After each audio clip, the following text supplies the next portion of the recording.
हाँ, good evening दोस्तों।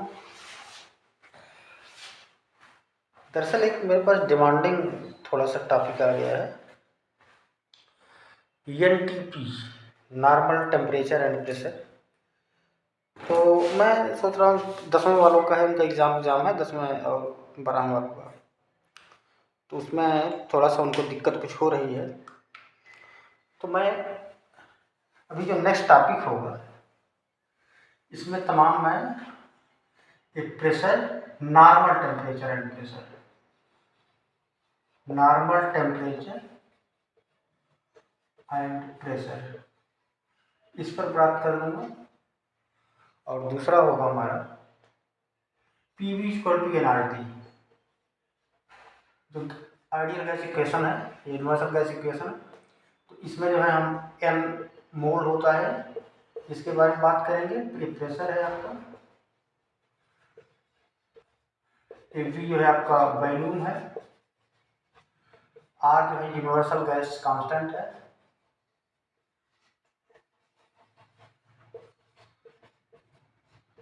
और ये आपका एब्सोल्यूट टेम्परेचर है। हम इन सारे जो इसमें टर्म्स यूज हुए हैं हम सब पर बात करेंगे, और एकदम बेसिक से कि कैसे निकाला जाता है एटमॉस्फेरिक प्रेशर कितना है हमारे ऊपर, गैलीलियो सॉरी टॉरिसेली के एक्सपेरिमेंट से पूरा हम इसको डिस्कस करने चल रहे हैं। तो अब आगामी कुछ दिन जो है करीब एक हफ्ते तक यही चलेगा, एक एक चीज़ें इसमें। तो चलिए सबसे पहले हम स्टार्ट करते हैं आपका कि नॉर्मल, इसको नोट कर लीजिए, नॉर्मल टेम्परेचर एंड प्रेशर या स्टैंडर्ड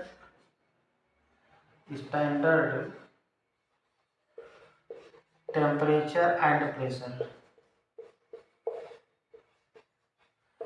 ये दोनों एक ही चीजें हैं, इक्वल है समझ लो। और एक है स्टैंडर्ड एम्बिएंट, एसएटीपी, ये हो गया आपका स्टैंडर्ड एम्बिएंट, इसका मतलब होता है टेम्परेचर एंड प्रेशर। वैसे ही एम्बिएंट मतलब घरेलू होता है, डोमेस्टिक। तो हम इस पर सारी बात करेंगे, आपका पूरा का पूरा जो फिजिक्स और केमिस्ट्री का काफ़ी कुछ एकदम बेसिक समझ में आ जाएगा, कभी भूलेंगे नहीं। बस 2-3 दिन आप इसको जो है फॉलो करिएगा, शेयर करिए, सब्सक्राइब कर लीजिए।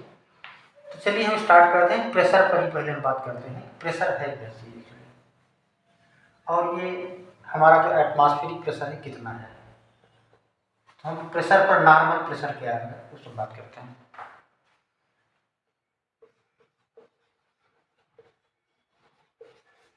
प्रेशर को जो डिफाइन किया जाता है, ये स्केलर क्वांटिटी है, बहुत ध्यान देना इसमें। Perpendicular force per unit area, ध्यान रखना इस चीज का। फोर्स शुड बी परपेंडिकुलर, मतलब जैसे इसके परपेंडिकुलर वैसे लगाए 90 डिग्री एंगल बनाते हुए, इसीलिए स्केलर है कि फोर्स पर यूनिट एरिया अगर हम कहते थे तो हमारा वेक्टर बन जाता है, लेकिन perpendicular force per unit area इसीलिए स्केलर है। हमने इसको पहले से प्री डिफाइन कर दिया, इसलिए स्केलर बना है। तो थोड़ा सा हम इसमें आगे मैथमेटिकल थोड़ा सा ट्रीटमेंट देते हैं, फिर आपको टॉरिसेली एक्सपेरिमेंट से पूरा समझा देते हैं क्या चीज़ है। Pressure equal to force upon area, perpendicular force upon area. इसको हम लिख सकते हैं फोर्स को m इंटू जी। फोर्स बराबर क्या होता है, मास इंटू एक्सीलरेशन, ग्रेविटेशनल है ग्रेविटेशनल एक्सीलरेशन अपॉन ए। इस मास को हम लिख सकते हैं volume into density, volume into density, यहाँ नीचे आ जाए इक्वल टू वॉल्यूम, चलो इसको कैपिटल से v से, इंटू डेंसिटी, या फार्मूला पता ही होगा, डेंसिटी को d से लिख देते हैं, इंटू जी, ये आपका ऑलरेडी है ऐसे ही अपान है। तो प्रेशर इक्वल टू, तो पहले फार्मूला ड्राइव कर लें, फिर उसके बाद आपको समझाते हैं क्या है। वॉल्यूम को हम लिख सकते हैं एरिया इंटू हाइट। जैसे वॉल्यूम क्या होता है आपका, आप सिंपल से कोई भी आप ऐसे क्यूबॉइड को लोगे तो एल इंटू बी इंटू ये चेंज होगा, तो एल इंटू बी मिला के आपका ये एरिया बन जाएगा इंटू हाइट, तो एरिया इंटू हाइट लिख दिया, अपान ए ऑलरेडी ऐसे लिख दिया, इंटू डेंसिटी चलो डी लिख दिया, इंटू जी, ए से कैंसिल हो गया, मतलब pressure equal to H D G. जहाँ तक यूनिट की बात है, फोर्स अपान एरिया है, फोर्स को हम लिखते हैं न्यूटन में, ए को हम लिखते हैं मीटर स्क्वायर में, कितना न्यूटन पर मीटर स्क्वायर। अब इसके पीछे पहले तो हमें देखिए कि हमारे ऊपर एटमॉस्फेरिक प्रेशर कितना है। अब जानते हैं आपके ऊपर पूरा करीब 10 किलोमीटर दूर तक ऊपर तक गैसें लगी हुई हैं, और गैस में भार होता है, एक आप खाली वैसे तौल लो ट्यूब, एक गैस भरी हुई, आपको पता लग जाएगा कि दोनों में डिफरेंस आ जाएगा, मतलब भार होता है गैस में। तो हम अगर ये निकालना चाहें कि पूरा प्रेशर कितना लग रहा है गैस का जो 10 किलोमीटर ऊपर तक है, हम ऐसे तो नाप नहीं सकते, तो लाठी लेके नाप लें, फीता लगा लें 10 किलोमीटर ऊपर तक। और दूसरा एक से प्रॉब्लम कि अगर नाप भी लेते हैं कि हमारे पास कुछ अगर ऐसा हैवी इक्विपमेंट, तो ये भी है कि इसका जो है डेंसिटी धीरे धीरे कम होती जाती है, नीचे जो है डेंसिटी ज़्यादा है एयर का, ऊपर कम है, तो ये भी एक रीज़न है हमारे पास। अगर यूनिफॉर्म होता तो हम आराम से नाप लेते हैं पूरा प्रेशर कितना है हमारे ऊपर गैस का, एयर का। तो इसके लिए अब देखिए, आज के सैकड़ों साल पहले एक साइंटिस्ट हुआ करते थे, टॉरिसेली नाम था उनका, उन्होंने एक जुगाड़ लगाया है। अब उसी को मैं समझा दे रहा हूँ, आपका पूरा निकाल देता हूँ कि एटमॉस्फेरिक प्रेशर कैसे आता है इतना। तो ये फार्मूला हम कहीं पर यहाँ पर ऊपर लिख देते हैं, इसको आप नोट कर लीजिएगा, हर जगह काम आएगा। Pressure equal to H D G, H आपकी हाइट है और डी आपका डेंसिटी है, जी ग्रेविटेशनल एक्सीलरेशन है, 9.8 या 10। अब ध्यान से इसकी कहानी सुनिए आप। टॉरिसेली साहब ने एक एक्सपेरिमेंट किया, यही एटमॉस्फेरिक प्रेशर निकालने के लिए। उन्होंने किया क्या कि एक जो है उन्होंने टब लिया, बहुत इसको अच्छे से करिए, कभी नकल कर पाओगे नहीं। एक टब में इन्होंने जो EHG जिसको बोलते हैं पारा, मरकरी, EHG यानी कि मरकरी भर दिया, मरकरी भर दिया इसमें, EHG, इसमें EHG भर दिया पूरा। और फिर उन्होंने एक और किया, एक मीटर, इसको ध्यान से देखिएगा, 1 मीटर ऐसे इन्होंने ले लिया, पहले इधर बंद था, 1 मीटर लेंथ है इसकी, 1 मीटर मतलब आपका 100 सेंटीमीटर चाहे लिख दो, चाहे 1000 mm लिख दो, सब बराबर ही है। इसमें भी पूरा का पूरा इन्होंने एक पूरा यहाँ से यहाँ तक भर दिया, मरकरी है ये चीज़। अब इन्होंने क्या किया, एक तरफ से खुला हुआ था, एक तरफ बंद था, इसको इन्होंने इसमें पलट दिया ऐसे। ये टोटल आपका 1 मीटर था, इसको इन्होंने इसमें जो है पलट दिया ऐसे। अब देखिए, उन्होंने देखा क्या कि जो ये वाला इसके बॉक्स, इसमें जो टब है, इसमें जो आपका लेवल है, तो इसमें तो पूरा एयर प्रेशर पड़ रहा है, एयर प्रेशर है, और इसमें जो है इन्होंने देखा कि इसकी हाइट इस लेवल नहीं है, इसकी हाइट यहाँ तक और आ गई, ये मतलब 76 सेंटीमीटर प्रैक्टिकली इनको मिला, ये 76 सेंटीमीटर की हाइट और बढ़ गई इसकी मरकरी की। मतलब ये जो पूरा भरा हुआ था, यहाँ इतना खाली हो गया और यहाँ पर 76 सेंटीमीटर ऊपर तक और आ गया। अब ये क्यों आया? क्योंकि यहाँ पर आपका एयर का प्रेशर है और यहाँ पर नहीं है, इसलिए जो है मरकरी यहाँ पर ऊपर की तरफ बढ़ा। दोनों में डिफरेंस है, ऊपर एक क्लोज है और यहाँ पर खुला हुआ है, यहाँ पर एयर प्रेशर है, यहाँ पर नहीं है। अब यहाँ अगर ऊपर ये ऊपर बढ़ गया है तो इसका मतलब है कि ये ड्यू टू एयर प्रेशर के कारण ही यहाँ ऊपर बढ़ा हुआ है। यहाँ पर प्रेशर था तो कम हो गया, यहाँ पर नहीं था तो बढ़ गया ऊपर। यानी अगर मैं इसका प्रेशर निकाल लूँ तो हमें पता लग जाएगा कि एटमॉस्फेरिक के कारण कितना प्रेशर हुआ। दोनों में डिफरेंस है। तो P इक्वल टू, ध्यान से देखिए, H आपका है 76 सेंटीमीटर, 76 सेंटीमीटर इंटू D।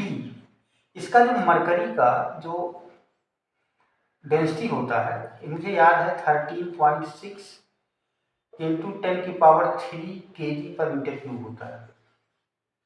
मतलब अगर आप 1 लीटर पानी नापिए तो 1 किलोग्राम निकलेगा 4 डिग्री सेल्सियस पर, लेकिन मरकरी अगर आप 1 लीटर नापो 13.6 किलोग्राम निकलेगा। तो बड़ा हैवी ये मेटल होता है। तो चलो इसको लिख देते हैं। ये P आपके H हुआ 76, इसको हम मीटर बदल देते हैं। चलो अभी अगली लाइन बदल लेंगे।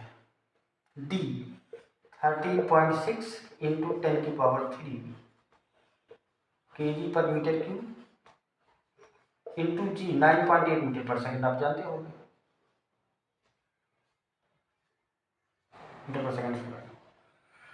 अब इसको हम मीटर में कन्वर्ट करेंगे तो 76/100 कर देंगे सीधे सीधे, इंटू 13.6 इंटू 10⁻³ kg/m³। अब ये मीटर हो गया, इंटू 9.8 मीटर पर सेकंड स्क्वायर। एक्सलेशन है। ये आपका आता है अप्रॉक्सीमेटली 1.013 इंटू 10⁵। अब यहाँ पर ध्यान से देखिएगा, इसको आप कैलकुलेशन कर लीजिएगा, आगे से कर दिया जाएगा, मल्टीप्लाई करिए तो इतना जाएगा। मतलब ये आपका P एटमॉस्फेरिक प्रेशर है 1.013। आप इसको 10⁵ ही सीधा लिखिए, 10⁵ मीटर न्यूटन पर मीटर स्क्वायर। इसी को अब मैं यहाँ पर मिटा, आप फिर से देखिए, समझ में आ गया होगा हमारे ख्याल से।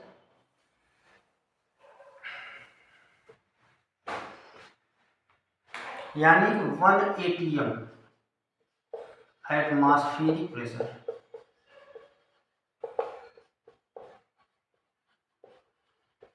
ये है क्या? या तो आप लिखिए 10⁵ लिख दीजिए इसको, न्यूटन पर मीटर स्क्वायर। ये प्रैक्टिकली मिला। इसी को हम लिखते हैं 10⁵ पास्कल।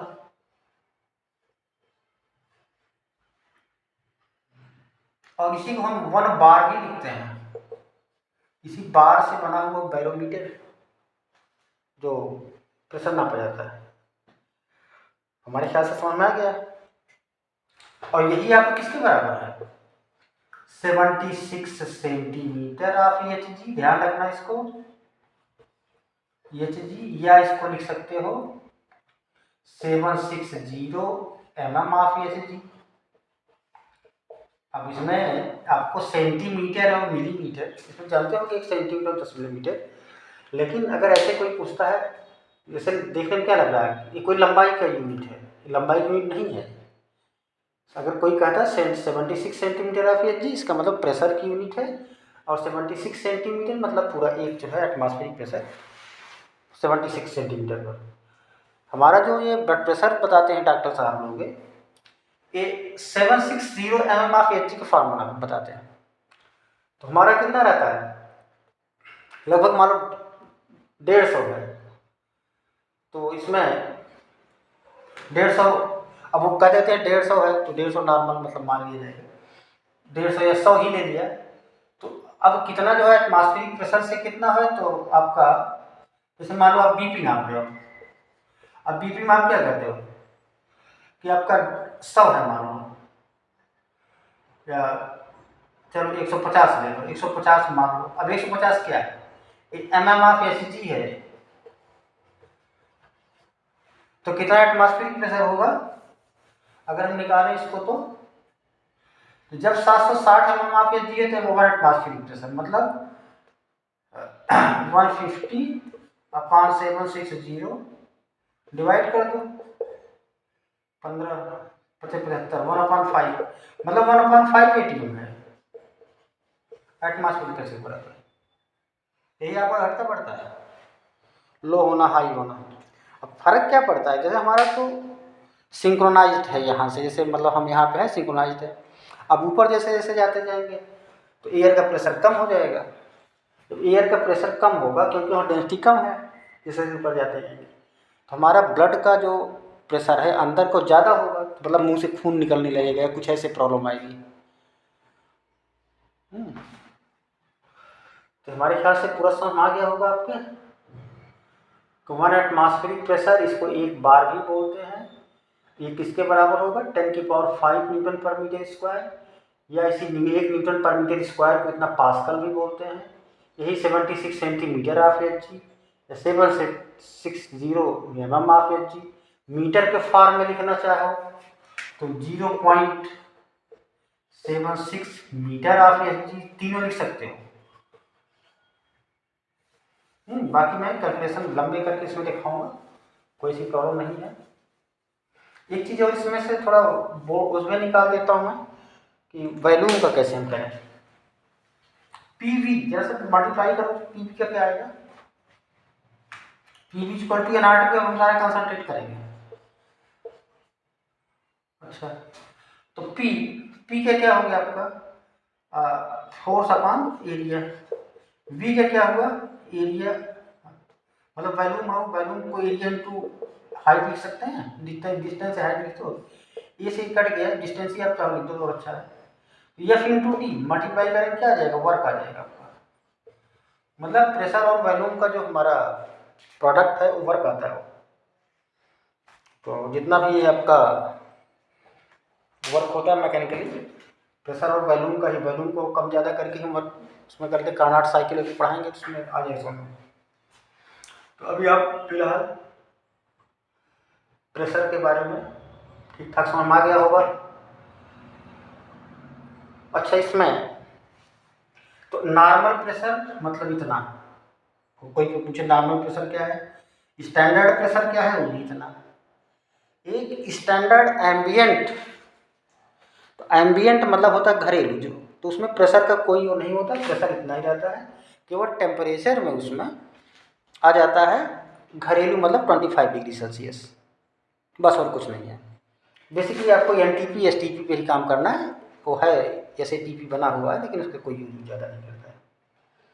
तो आप इस पर वर्क कर लीजिएगा, 2-4 जैसे आप ऐसे लिख दिए कि 10 सेंटीमीटर आप Hg है तो कितना जो है वो बार होगा या कितना जो है आपका पास्कल होगा, इसे कन्वर्ट इधर कर लीजिएगा। फिर एक साथ जब पूरा ये अब कल मैं इसका NRT का पूरा करके फिर आपको 1-2 क्वेश्चन बड़े बड़े करा देता हूँ, पूरा समझ आ जाएगा। अब इसी को हम आगे बढ़ाएंगे, फिर इलेक्ट्रॉनिक्स पर आ जाएंगे, इलेक्ट्रिकल और इलेक्ट्रॉनिक्स पर, फिर electronic component. Sir okay, thank you.